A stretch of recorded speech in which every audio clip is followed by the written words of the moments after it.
Je sais que ces derniers temps, il y a eu beaucoup d'engouement, donc j'aimerais qu'on puisse, avant de pouvoir entrer dans le vif du sujet, dans le thème et soulever certaines questions, j'aimerais qu'on puisse revenir sur l'actualité. Il y a eu beaucoup de mouvements, beaucoup de vidéos qui ont été faites, des lives sur certaines séquences qui ont été reprises, qui n'ont pas forcément été comprises par plusieurs, notamment du coup sur l'amour de Dieu. Comme quoi il n'y a aucun verset dans la Bible dans lequel Dieu nous demande, dans le Nouveau Testament, de l'aimer. Alors est-ce que ce soir on peut revenir sur ce sujet, sur ce point? Est-ce que vous avez quelques petits mots à nous partager, à partager à ceux qui nous suivent ce soir? D'accord. Un moment, j'ai rigolé parce que je me suis dit, Dieu est en train de voir ses enfants du haut des cieux, sur son trône où il est assis, et ses enfants ont fait des discussions sur son amour. Tu vois, c'est quand même assez dingue. Des fois, on discute sur beaucoup de choses, des sujets de doctrine, théologique, des choses assez compliquées à comprendre. Et Dieu et même les anges ont regardé, même Satan a regardé, il a dit waouh, ces chrétiens sont en train de s'entre-déchirer autour de l'amour de Dieu. Tu vois, c'est juste incroyable. Bon, déjà, les gens m'ont voulu parce que j'ai dit, est-ce que je vais choquer la francophonie?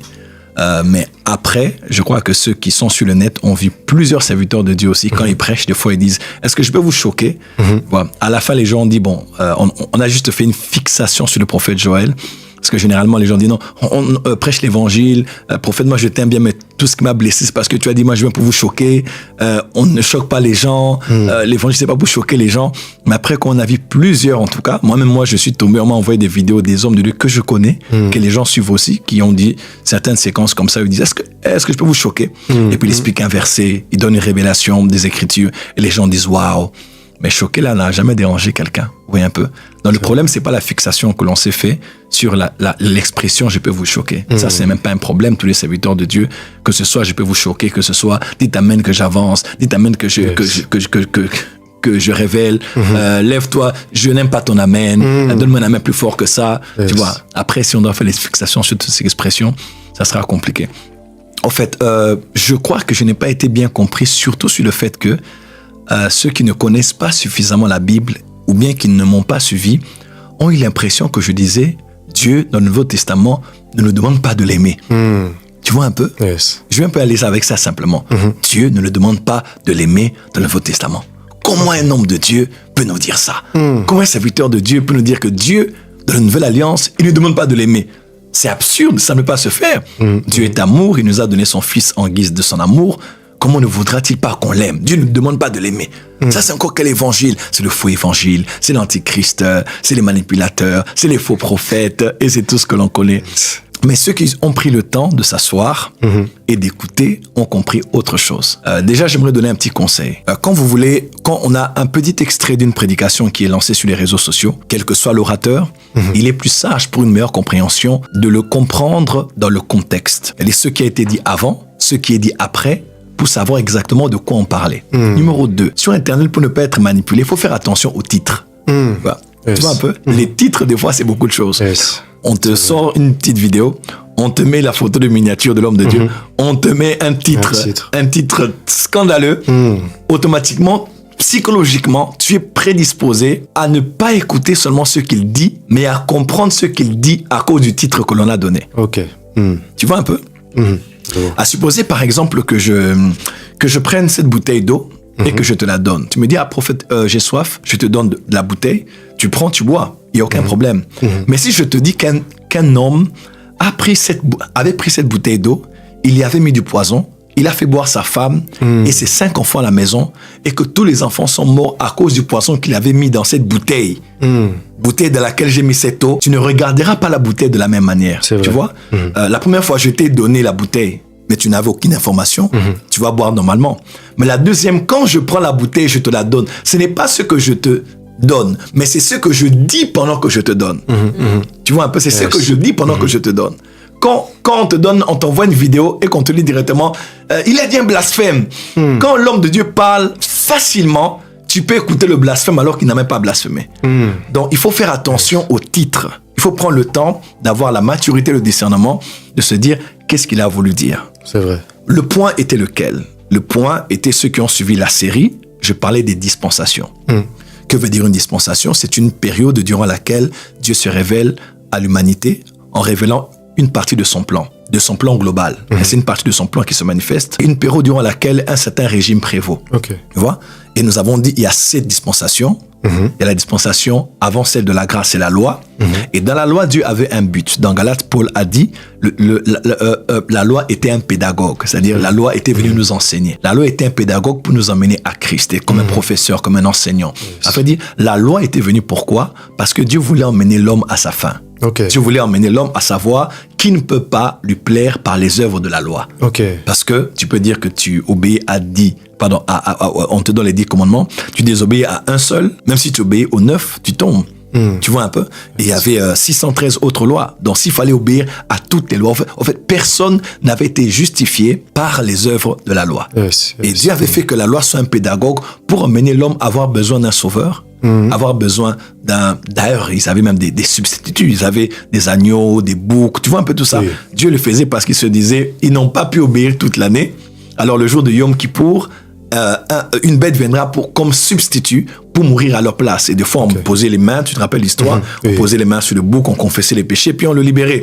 Parce que eux-mêmes, ils ne pouvaient pas être juste par les œuvres de la loi. Même Paul dit, nul ne sera appelé juste par les œuvres de la loi. Voilà pourquoi nous sommes sauvés par la grâce. C'est ainsi que quand l'ère de la loi est finie, Dieu a permis que cela arrive pour que l'homme sache qu'il a besoin de Dieu, que Dieu lui-même vienne l'aider à pouvoir l'emmener à un niveau où lui, il peut plaire à Dieu.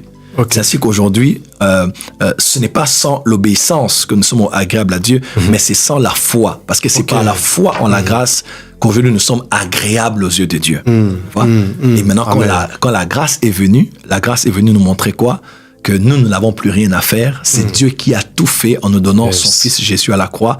Et quand nous croyons en ce que Jésus a fait, automatiquement, nous recevons la vie de Dieu, nous recevons la vie éternelle. Et c'est cette vie-là qui nous aide à porter des fruits, des fruits dignes de lui plaire.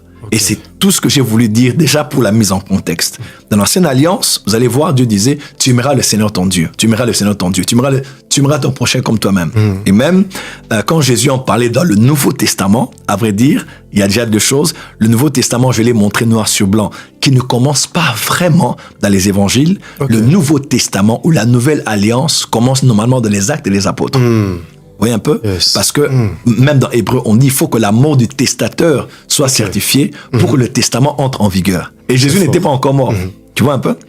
Et même si ce n'est pas le cas, même si on met cet argument à côté, Jésus répondait à qui? Au docteur de la loi, qui lui posait la question sur les plus grands commandements de la loi. Jésus en donne 2 et il dit, de cela dépend la loi et les prophètes. Donc, tu aimeras le Seigneur ton Dieu, tu aimeras ton prochain comme toi-même. On a dit clairement que c'est la loi. Ce n'est pas un commandement de la grâce. Par exemple, Jésus dit, moi je vous donne un nouveau commandement, aimez-vous les uns les autres comme moi je vous ai aimé. Ça veut dire, dans l'Ancienne Alliance, dans l'Ancien Testament, Dieu avait ordonné à l'homme, donc moi je dois aimer Hakim comme je m'aime. Mais Jésus dit, je vous donne un nouveau commandement. Joël aime Hakim comme moi. J'ai aimé Hakim et comme moi je t'ai aimé. Ça c'est différent. Aime ton prochain comme toi-même, c'est très difficile parce que, et si moi je ne m'aime pas? Et si moi je me hais? Il y a des gens qui n'aiment pas leur nez, leur visage, leur poids, leur teint, leur taille, leur tribu, leur nation, leur famille. Ils ne s'aiment pas eux-mêmes. Alors il ne va t'aimer que dans la mesure où il a de l'amour pour lui-même, comme tu t'aimes toi-même. Alors si tu ne t'aimes pas toi-même, comment vas-tu aimer l'autre? Tu vois un peu, je dis t'aimes toi-même pour aider les autres à comprendre facilement, quoi. Donc aujourd'hui, le curseur, ce n'est pas la référence de l'amour que tu donnes à Hakim, c'est la référence de l'amour que tu te donnes. Aujourd'hui, c'est la référence que tu dois donner à Hakim, c'est le genre d'amour que moi je vous donne. Tu vois? Tu vois un peu? Comme moi, je vous ai aimé. Et Jésus dit, je vous donne un nouveau commandement. S'il y a un nouveau commandement, c'est qu'il y avait un ancien commandement. Alors, celui qui veut me contredire doit contredire Jésus. Jésus était clair. Il dit, je vous donne un nouveau commandement.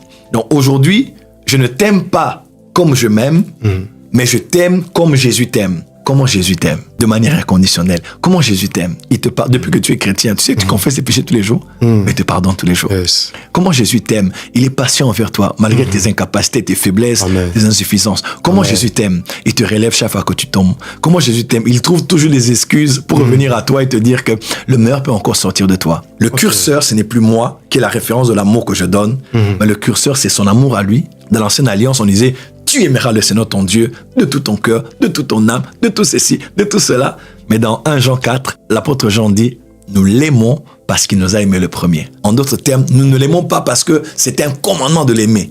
Mais nous l'aimons parce que nous avons su que lui, il nous a aimés en premier. Okay. Et parce que je sais qu'il m'a tellement aimé, je suis tellement conscient de cet amour, j'ai tellement étudié cet amour, réalisé cet amour, compris cet amour. La Bible déclare en quoi consiste l'amour de Dieu. On sait que lorsque nous étions encore pécheurs, Christ est mort pour nous. Tu vois un peu? Donc maintenant, aujourd'hui, là, je n'aime pas Dieu parce que l'amour vient de moi. Je donne à Dieu de l'amour aujourd'hui, pas parce que ça vient de moi, mais parce que ça vient de lui. Okay. Et c'est ça le christianisme. Le christianisme ne se base pas sur nos œuvres, mais sur son œuvre à laquelle nous sommes connectés, qui nous permet de produire des bonnes œuvres. Amen. Dans les bonnes œuvres n'émanent pas de moi, de ma capacité à être différent des autres. Je crains Dieu, je me sanctifie. Non, la sanctification aujourd'hui n'est pas comme dans l'ancienne alliance. Vous voyez un peu? L'ancienne alliance, on devait se battre pour se sanctifier, pour être saint comme lui les saints. Yes. Aujourd'hui, à toutes les épîtres du Nouveau Testament, comme Paul l'écrivait, même aux Galates qui étaient des légalistes, aux Corinthiens qui étaient des chrétiens charnels, et à tous ces gens-là, il dit toujours aux saints qui sont de Colosse, sans être parfaits. Voilà pourquoi, dans Éphésiens 4, il est écrit, on a donné les 5 ministères, pourquoi? Pour le perfectionnement des saints. Ça veut dire le perfectionnement des saints. Donc, les saints sont là, mais ils doivent être encore perfectionnés. Okay. En d'autres termes, on peut être saint sans être parfait. Et la perfection, c'est quoi? Dans Colossiens, il est écrit, maintenez l'amour ou la charité qui est le lien de la perfection. Tu vois? La perfection, c'est quand on atteint l'amour. Okay. Quand tu lis 2 Pierre chapitre 1, tu vas voir l'apôtre Pierre parlait de beaucoup de choses, Il dit, à la fois rajouter la connaissance, je pense la science, une virgule, à ça rajouter ça, à ça rajouter ça, à ça rajouter ça. Après, quand il arrive, il dit, mais rajouter la charité. Ou bien l'amour, on met point. À tout ce qu'il écrivait, il a demandé d'ajouter autre chose. Yes. Après une virgule. Mais quand il est arrivé à l'amour ou bien la charité, il a mis un point. Parce que à tout ce que Dieu vous demandera, il exigera autre chose. Mais quand vous atteignez l'amour, vous avez tout accompli. Wow. Ouais, un peu. Et on ne peut connaître l'amour qu'en Dieu lui-même. Voilà. Le prophète Joël n'a pas dit qu'on n'aime pas Dieu. Tu me connais, je prêche toujours, on doit aimer Dieu, on doit craindre Dieu, on doit servir Dieu. Mais ce n'est pas un amour qui émane de nous. C'est un amour qui émane de l'amour que lui nous a donné, car nous l'aimons parce qu'il nous a aimés le premier. Wow. Voilà.